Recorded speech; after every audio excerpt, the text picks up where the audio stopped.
So we know how oxygen is transported in the bloodstream. How is carbon dioxide transported? So most of this is why I'm bringing up the bicarbonate buffer system. So around 70% of your carbon dioxide in your blood is not actually in carbon dioxide itself. It's actually converted into bicarbonate via that equation I just showed you a few slides back. So again, the bicarbonate buffer system. So this is how your body actually stores carbon dioxide. It doesn't leave it as just carbon dioxide. It actually converts it through these chemical reactions, and 70% of the carbon dioxide in your body is actually converted to bicarbonate right here. So again, carbon dioxide plus water forms carbonic acid. Bicarbonate base, once it dissolves in water, or carbonic acid dissolves in water, it forms the bicarbonate base and acid. So yeah, so carbon dioxide reacts with water to form carbonic acid. Your red blood cells, they contain that carbonic anhydrase. It's an enzyme that catalyzes this formation of carbonic acid. And once you have this, so the funny thing is that once you have this acid, remember it triggers the release of oxygen as well.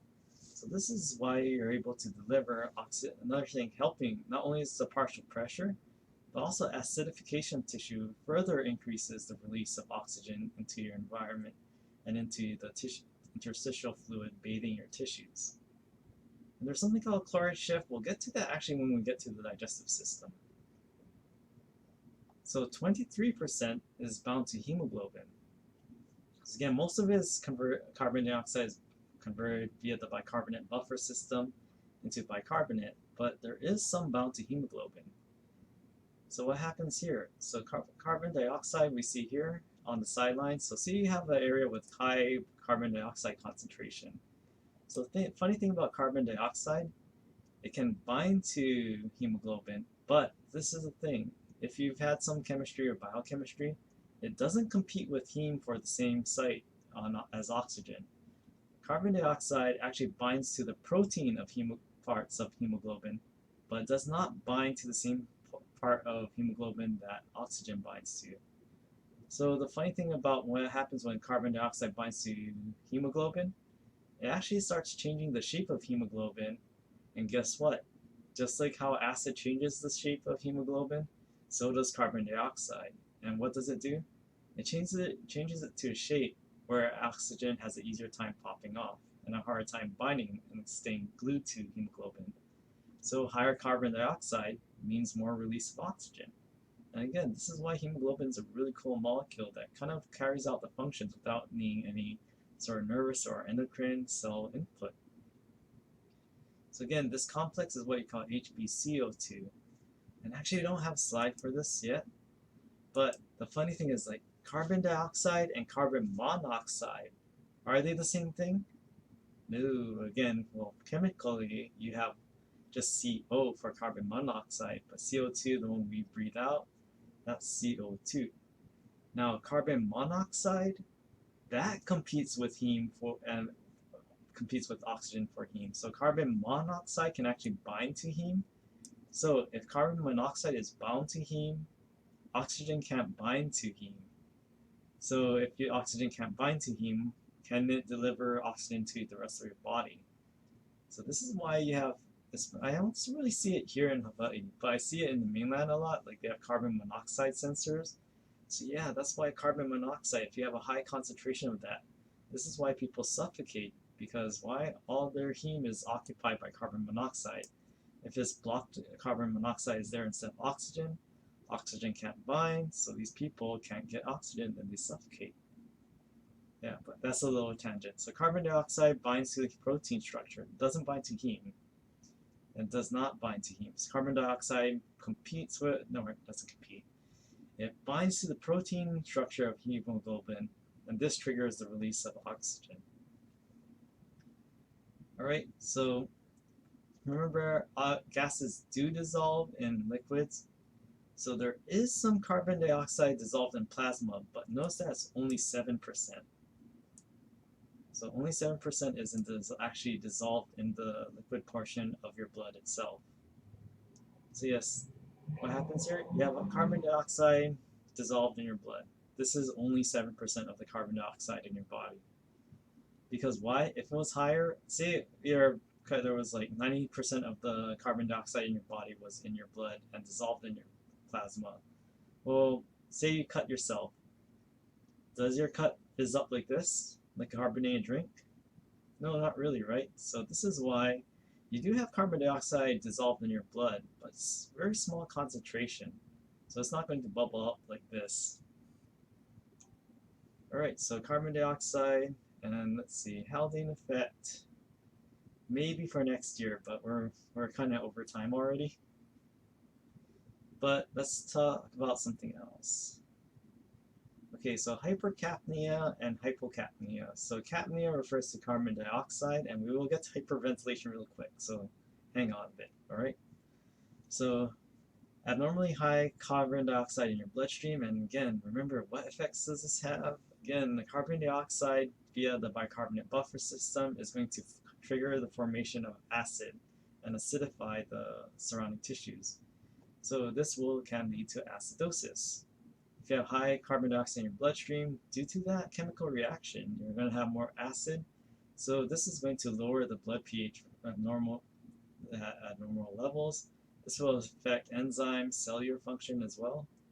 There's also something called hypocapnia, so you can have abnormally low carbon dioxide in your bloodstream. And this can lead to alkalosis. So remember, or actually, yeah, I think we did cover this, but your normal arterial blood pH has a very narrow range. It's 7.4 plus or minus 0.05. So it only should be between 7.35 and 7.45.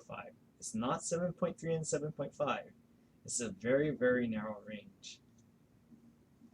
So again, bicarbonate buffer system. I know it's chemistry, but you gotta learn to love this, especially if you're going to enter anything medical related. So what is happening here? Hyperventilation, right? So he's ventilating way too much, right? So excessive ventilation, and it's just talking about excessive ventilation in general. You can hyperventilate by increasing your rate of breathing, aka how many breaths you take per minute. You can also hyperventilate by doing forced breathing way more than you should.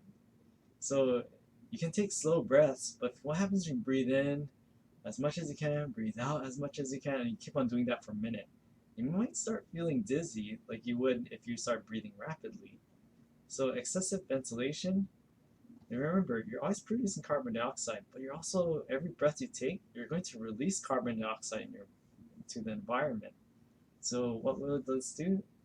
If you hyperventilate, you're going to be dumping all this carbon dioxide into the environment, but what does that do to your body? It causes hypocapnia. So hypocapnia, remember that bicarbonate buffer system, more carbon dioxide triggers acidification, but less carbon dioxide causes the removal of acid, causing your pH to become alkaline and your blood pH to be alkaline and more basic. So the funny thing about this is why we use that exercise example.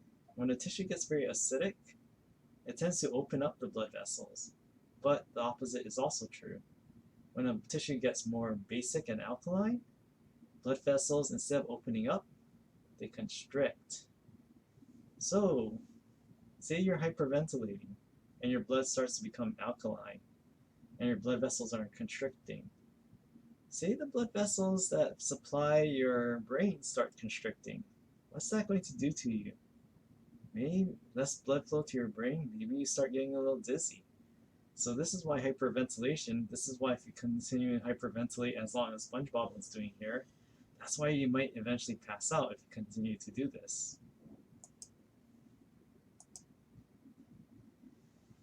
Harder?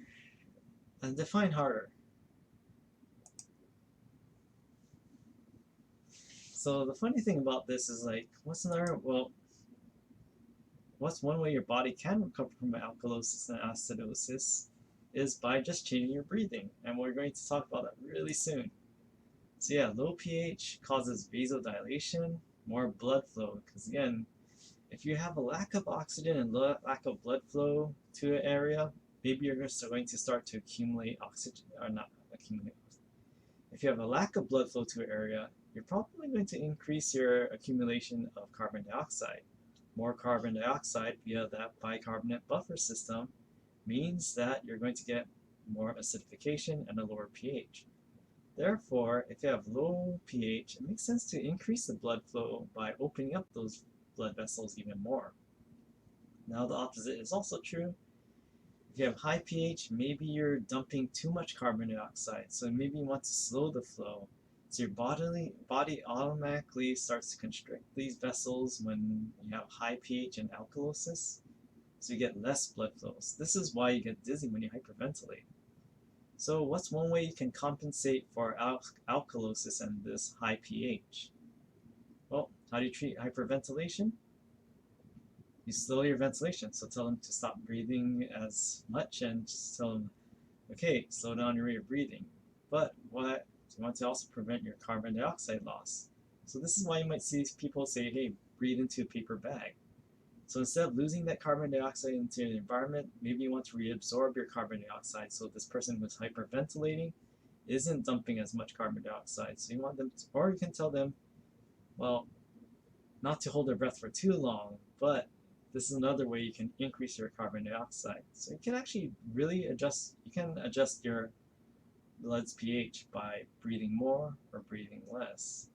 So again, it's all about regulating that carbon dioxide. So even though we think of carbon dioxide as a waste, it's actually very important for regulating your pH as well. So again, you want to lower their pH if they're suffering from hyperventilation, because why? If they have a high pH and alkalosis, that causes their blood vessels to constrict, thereby limiting blood flow, including blood flow to your brain. Alright, so